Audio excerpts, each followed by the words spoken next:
Welcome to the Real Estate Masters Podcast, where we interview the top names in the real estate game. If you want to grow your real estate business, see more podcasts, or get free resources, go to www.remcommunity.com. The only podcast that allows you to directly connect with the guests and many of the highest level names in the real estate game. You are in for a treat with our next guest. Do me a favor, subscribe to the podcast, leave us a review, and don't forget to go to remcommunity.com to connect with some of the highest level real estate professionals in the United States through our community and through our high level masterminds. Let's go. All right, welcome to today's show. We have Mr. Gavin Tims, all the way from England. He's a real estate investor, invests in multiple markets, does a lot of coaching and a lot of good stuff. I'm excited to have him on to share some wisdom. What's going on today, Gavin? You're at your lake house today, it looks like. I am, yes. Tony, I am. I'm in Michigan right now. We're traveling the RV. I live in Savannah, Georgia. So we're in Michigan. We're going to be here for probably about 3 weeks and then heading back to Savannah, then off to Arizona. So, yeah. Good stuff, man. And it sounds like your business is fairly automated. So we talked the other day, and it sounds like you're spending a little bit of time each day, or maybe even a little bit of time in the week, just laser focusing on doing work. But most of the time you're spending time with your family at the lake house. So tell us a little bit about that and how you run your business and how you're able to take that time off with your family. Yeah, I'm very much all about systems and processes and doing everything virtual. That's what I've done since I've been in the business. I've never relied on being on the field, pounding the streets, going house to house or anything like that. I'm all about doing everything virtual, so you're not tied down. Obviously from the UK, it's big for me to be able to travel, get home if I need. So that's kind of how I've set the business up. So I've set the business up really to fit around me. That doesn't mean that I don't get in the trenches, right, and work just like everybody else, because you're only as good as your team.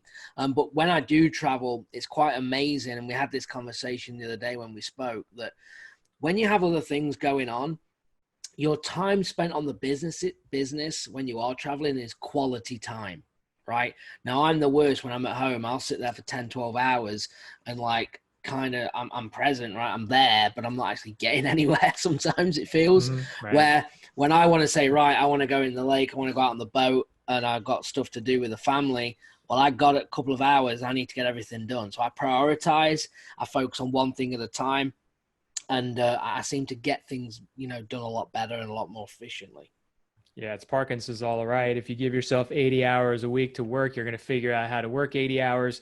You give yourself 10 hours, you could probably get pretty close to the same amount done in 10 hours as you can in 80 by being more efficient and leveraging people 100%. and things like that. I'm the same way. I fight my wife on taking vacations sometimes. She's like, let's go off to wherever for a week or two. And, we end up negotiating and, I get about 5 days, but I find when I'm off, it's like, man, I'll go into my emails, maybe an hour a day. Sometimes I don't even go into my emails, but I feel like I get almost as much done in that whole week that I'm away 100%. than when I'm working. I don't work 60-hour weeks anymore, but even when I'm home, I work 40 hours. But yeah, it's interesting how that happens. So is that something that you learned from someone to do that? Or is that something you were just kind of wired from the beginning to make things automated to where it was just very, very efficient for you? Yeah, great question. So when I came into the business in real estate and I kind of stumbled across it, this was not a passion by any means. I was a golf professional. That's what I used to do from England in the United States. It's not like I've been looking for this real estate of being an investor all my life. Absolutely not. I wanted an online business, right, that I could work from anywhere. And real estate investing opportunity came up through meeting somebody, and they were basically like, hey, you should check it out. And I'm like, sure. So I started to look at it, and I just went into the virtual wholesale training. And then from there, that was the model. And it was all about building, a lifestyle around you. It sounds kind of cheesy sometimes, when you say it. But I think it's important because there's more to life than money and deals, right? And all we're doing, a lot of people in the industry, is they're just creating other jobs, and that's it, right? Most successful people that I know can't afford to take time off because that's thousands of dollars lost. I believe that you're only as good as your team. And if you can get processes in place and be able to focus on that, then you can do deals kind of anywhere. So I just know everything from a virtual level. So when I started, it was all about how can I do it from anywhere? It was not shying away from not working. I was working 12-hour days, I'm not going to lie, to make this happen. But it was done from a phone and a laptop. It was done from the UK. It was done from Phoenix. It was done from California. So I was working just as hard as anybody, but it wasn't, I could do it from anywhere. And that was my goal. So when I started doing deals in Phoenix originally, I wouldn't go to any houses. I'm not your guy to go face to face. It's just not how I've designed the business. So even though I do work a lot still, it's on kind of my time, and I can kind of shuffle things around, and I don't do anything that relies on me being in one place. Right. Now, I was talking to my mastermind group earlier today. We did a Zoom mastermind, and someone asked the question. They're like, if you could, and maybe I'll just ask it to you, if you could do 1,000 transactions a year, would you choose to do it? I'd like to know what your answer would be. If I could do 1,000 transactions a year, the answer's no. Thinking about it, and I'm going to tell you why. Because what I was about to say was, if I don't have to be involved in it, then yes, I would. But I wouldn't probably like the overhead that comes with it. Because I believe in a profitable business, not on having 50 people on staff with a massive marketing budget, and that's what it's going to take to do 1,000 deals a year.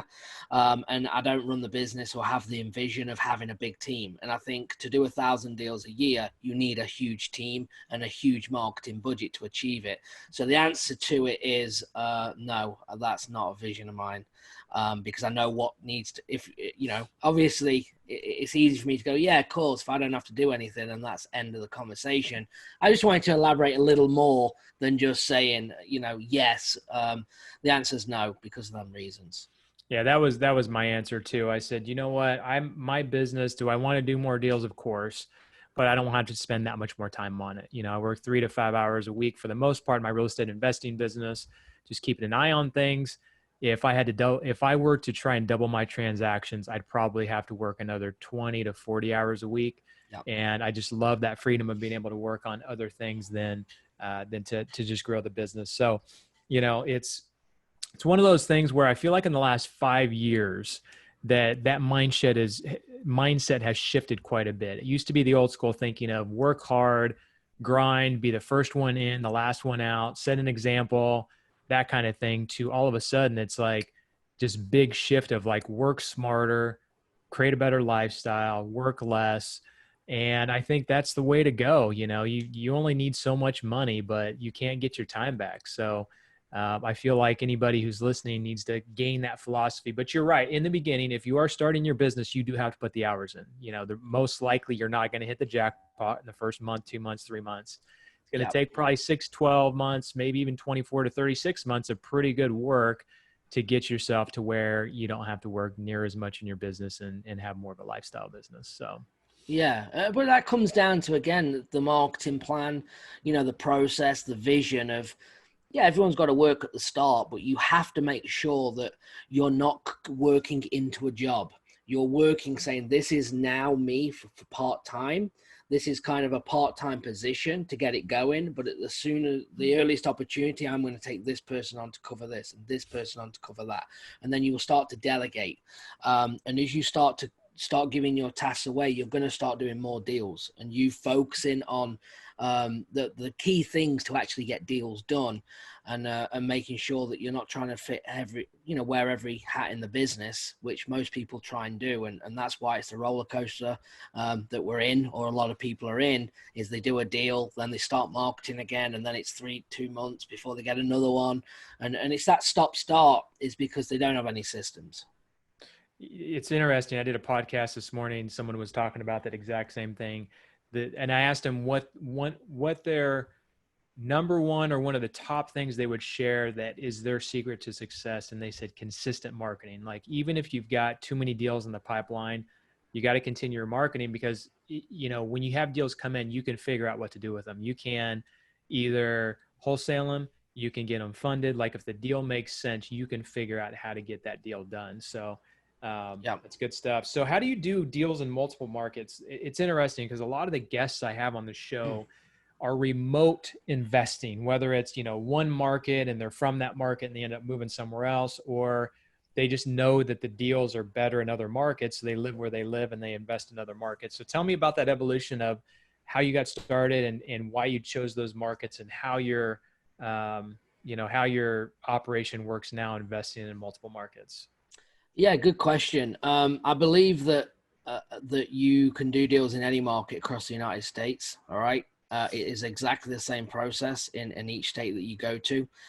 Some states are going to be harder to do business in, like a California, for instance. If I came into California, I know that I'm going to have to do more marketing, talk to more people, make more offers, and do more follow-up to do deals than I am in a Midwest market, for instance. Okay.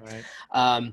So I already know that, but the process is still the same. We still work the leads the same way. We're still making offers and doing all them things. Now, your Mayo formula is what we like to talk, speak to is it 70%, 80, 85? Well, that's just learning, what your buyers are paying on the ground. But in terms of a marketing aspect, nothing else really changes. You just need to understand that it's going to take you longer, but your size deals are going to be much bigger in a California market, in a Hawaii market or a New York or something like that compared to the smaller markets. So, to answer your question, I normally go from, there's a couple of key things that I look for, especially when I started my first market, is I wanted to be in a rental market, meaning that I could have buy and hold investors, I could do fix and flip. I had multiple strategies. I don't see a California market as a buy and hold market, hence why everyone else is investing outside of the state that has money, because the numbers work better in other states. So if you go virtual, for me, you go to a buy and hold market to start with. That's what we did kind of. I was working, Phoenix, and then I went into Alabama. First, Birmingham, Alabama is probably my number one market. Why did I go there? Because of that theory. Also, I have an awesome partner on the ground there that's now a business partner, right? You're only as good as your team. So I'm very big on what you can't overanalyze these markets because it depends on who you have and how you're structuring your business. You go where you have the talent. And if you have the talent in them areas, then it makes sense to me. So that's the same as I did in Georgia, the same in Florida, the same in Alabama, and then Maui. The only reason that I am in Maui, okay, is because I have an investor there that knew my wife's uncle. And when I was out there, we got talking and he was bothering me about doing business there. And I said, no, I'm not doing it. It's too competitive. It's going to be too much money. And I'm going to be honest with you, his name was Dan. Dan, my job is to find discounted properties. Okay. And I want to sell them to the highest person that I can get. And you want a great deal. And that's why it's not going to work. I'm not coming into Maui to make $10,000, $20,000. I need to be making 50, 100 plus thousand to warrant the work and what's going to go into smaller deals, right? Sorry, less deals, but bigger profits. And so you're doing rehabs there, or you're doing wholesales, or both? Correct. So what actually happened in that market was we decided that my team would source the deal and find it, and then he would do the rehab. Then we make a percentage on the back end. So something again that I don't really teach, but the opportunity, I'm very big. If the opportunity makes sense, then do it. Why not? So you've got the system you put in other markets. You just did the same system in his market. Absolutely. Yeah, yes, that's good. That's good. Yeah. I'm not changing anything. I do exactly the same thing, and that's why I feel I could do it in any state. But I'm only as good as my team. So if my team's no good on the ground, I'm not going to do any deals, just like anybody else. Right, for sure. So I know a guy that does 250 transactions a year. He's been on the podcast. And what he does is he markets nationwide, and then he finds the people on that market to do that deal, whether it's a real estate agent to wholesale it or an investor to wholesale it too. So I feel like his operation is much more expansive, but it's probably a little bit more work because he may have boots on the ground in some areas now because he's done, enough deals in some areas. But it sounds like you do at the other approach where you find the market and then you find the person to manage the deals in that market. Is that how Correct. you do your? Absolutely, yeah. And that was when we took on Birmingham. When we do some of the other markets, like we'll use the same like team for Alabama, for Maui, right? But I have the guy on the ground, so I'm always making sure that my back end, in terms of how I'm going to move the deal, my exit strategy is already there, and it's very strong, because I can take my team and get deals anywhere through just following the process and the system. And you know, and I don't know, it might take a week, might take 6 months, right? But that's not going to change. So that's how we work it. So yes, I make sure that I don't just go on into a market with absolutely no one there and then just start marketing to find a deal like this guy does, because I feel that yes, you can do deals that way, but I feel you work too hard, and also you won't get the amount of money for your deal, because you're scrambling around trying to move it. And if any investor of a cash buyer senses your urgency, or you don't really know what's happening and you don't really know the market, then they're going to pounce on you and give you no money for your deal to get it. So how do you find those people? How do you find the boots on the ground? Because that's a big thing. Like if you're trusting someone in one market with, you know, because you have to spend probably a decent amount of money of marketing to get those deals in other markets. How do you vet that person? You know, where do you find them? Do you know them personally already? Like, tell us a little bit about that. Yeah. Kind of all of the above, really. I mean, I renamed, obviously, my company as REI Network, right? Because I think it's all about network, right? I think the whole business is that. It's who you know, not what you know. So anything from conversations, really, from Facebook groups, from people that I know, like it could be you, like, hey, I'm really interested in the Kansas market, and you're like, oh yeah, I got a guy there, like, you should talk to him. I mean, any lead in like that, from having conversations to see where it takes me. And if I feel that you know, a lot of it's gut instinct. You know, anyone can talk themselves into a position, but then they've got to deliver. So I do normally samples as well. It depends on what the source or where it's come from. I will do like a sample test, maybe like 2,000-3,000. I do a lot of cold calling, so I'll get some leads coming in. I won't go like gun ho and go crazy, just to make sure that the flow is being working, the leads are being worked, and stuff like that. But I'm happy, and you know, we're in 3 or 4 markets now, and I'm happy with that. I don't need any more. Again, I'm happy where we are, and we need to. We want to dominate. I feel confident in saying, and this isn't an arrogance way, but I feel like we dominate well in Birmingham, Alabama, as one of the lead, if not the lead wholesaler there. But we want to then build these other markets out to do the same. A lot of people that want to go into multiple markets, you can't do 5 deals in Dallas and then go to let's say Jacksonville, Florida, and then do 3 deals in Dallas to do 2 more in Jacksonville, and you still do 5. And that's a common thing. Like, if you're going to go into another market, it's to expand and do more deals. And we were in 5, probably 7 at once, and that was happening. The other markets was dropping to allow other markets to grow, because the team wasn't big enough. So I was like, well, this doesn't make any sense. So we kind of dialed it back in.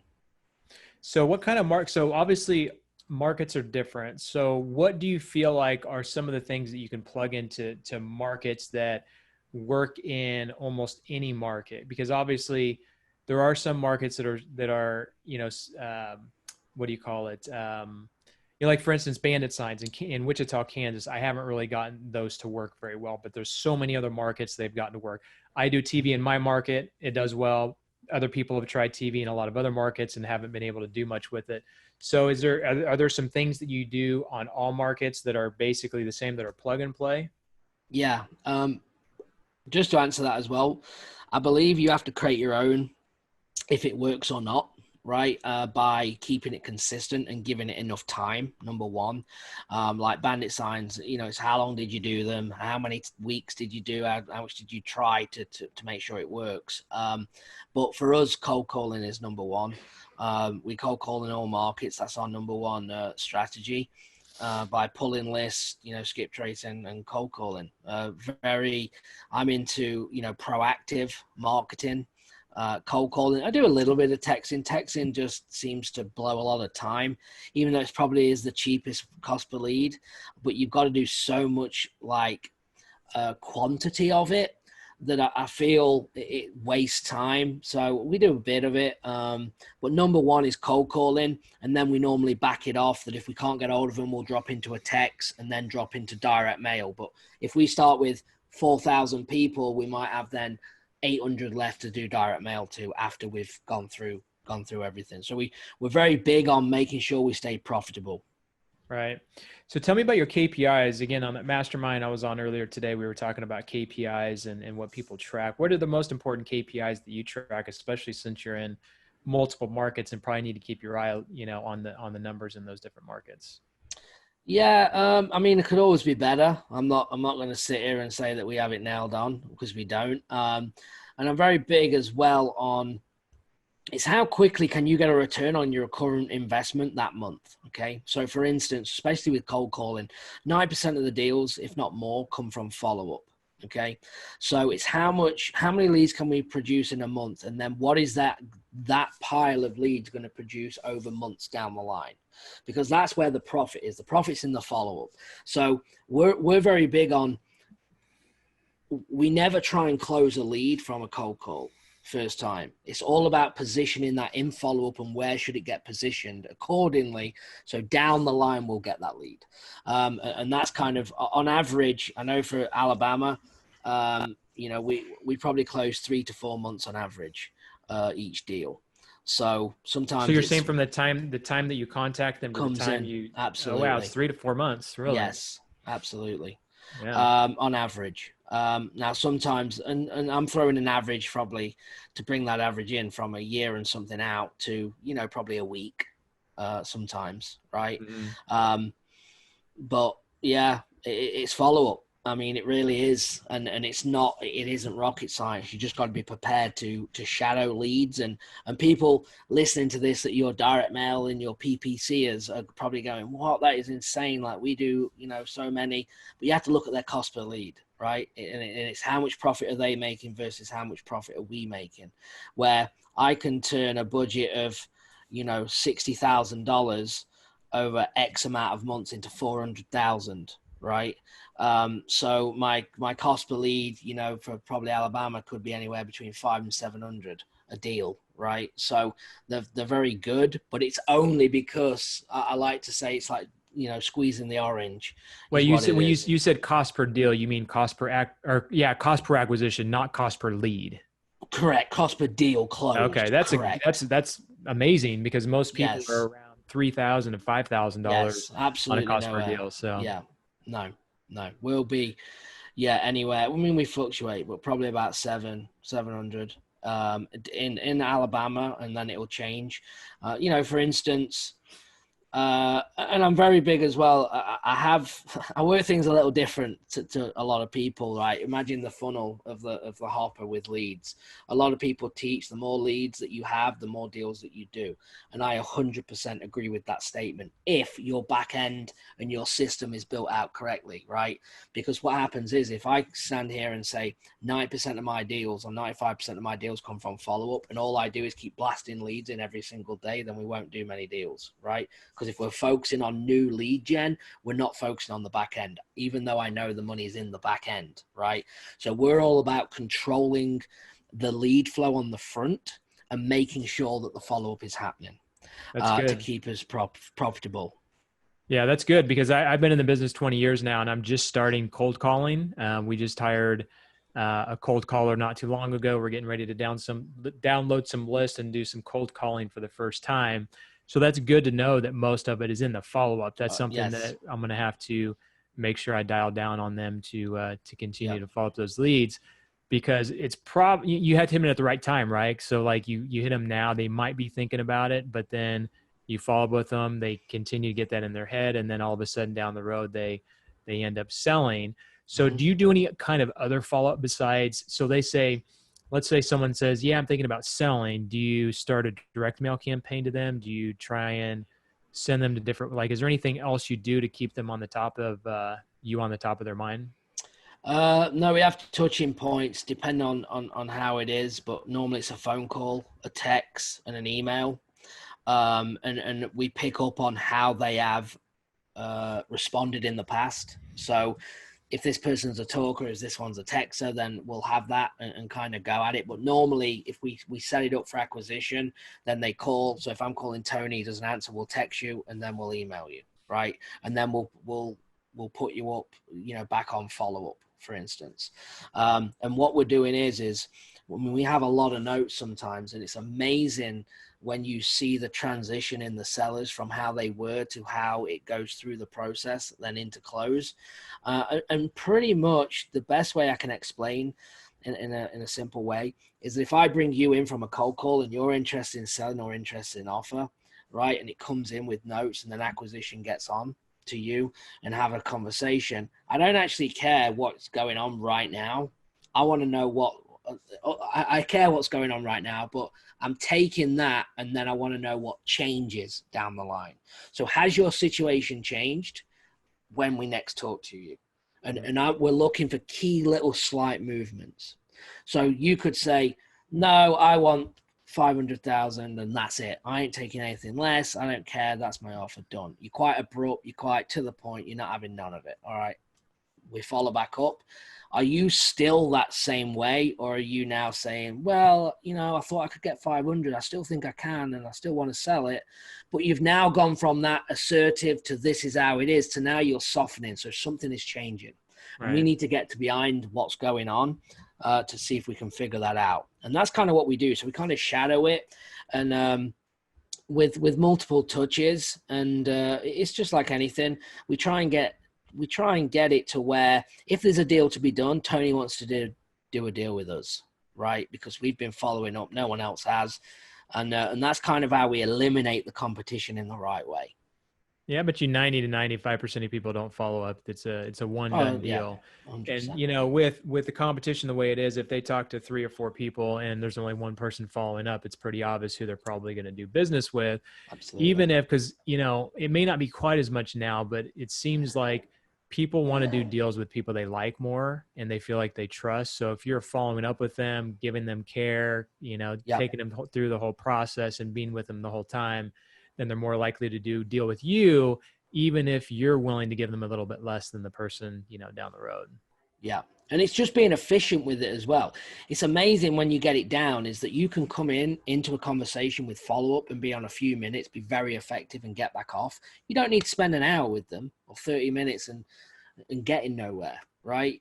We teach that when you come in is that you make it about the seller, you make it about their time, you're checking back in, you find out if anything's changed. It's like, hey, Tony, I'm sure you're super busy. Look, I just wanted to reach back out. We're here if you need anything. If anything changes, let us know. And now we're backpedaling to get off the call. And they're like, oh, no, thank you so much for checking in. I really appreciate it. And now we've done a job. Now get off and go on to the next. And you can be in and out. You don't need to sit there for 45 minutes. And it's all about how to get off is about respecting their time. And, hey, I'm sure you're super busy. And, I just wanted to check back in. And getting off the phone. So it's not like you're rushing them. You're doing it because you're thinking of them. Makes sense? Yeah, for sure.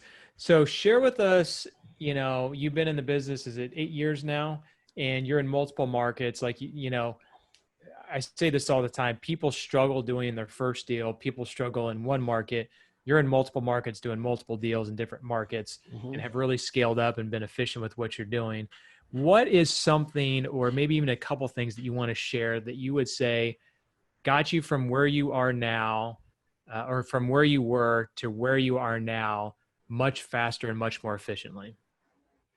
Well, when I start, you don't know what you don't know when you start. So I do a bunch of things differently from when I got started. And I think everyone, everyone has that attitude. But if I was trying to do a deal right now, I would say to get a process that works, like whoever you're following, whoever your mentor is, if you have one, whoever course you have or books you've read, and just trust in that process and stick with it until it happens. Because I'm very big on, sometimes you have to, in your mind, you have to find, like, if someone else is doing it, like you do deals, where or whoever, like if someone else is doing deals there, then I can do deals, right? There's no excuse. There's nothing about it doesn't work. That's a load of nonsense. So what I would suggest is that they need to focus on make sure that they are tracking their numbers from a KPI or a scorecard standpoint, right? We're very big on this. And I believe, for most of my clients is that I want them to speak to 5 sellers a day and make 3 offers a day, 5 days a week. And that's all anyone should focus on, trying to do deals. And if you do that, and you look at numbers then of 25 sellers a week, 100 sellers a month making 60 offers, and that's 200 in 2 months, and you've made 120 offers, you're telling me that one of them is not going to say yes? I don't believe you, right? And then with the follow-up on them, you're going to get deals done. So I guess to break that down to again, is to talk to sellers, make offers on follow-up, and just keep rinsing and repeating that. And I don't care if you don't have any money, then find someone that's doing a lot of marketing that's not doing follow-up and join them. Ask them to work deals, partner with them. That's how I got started, right? I went and started partnering with other wholesalers, working their dead leads.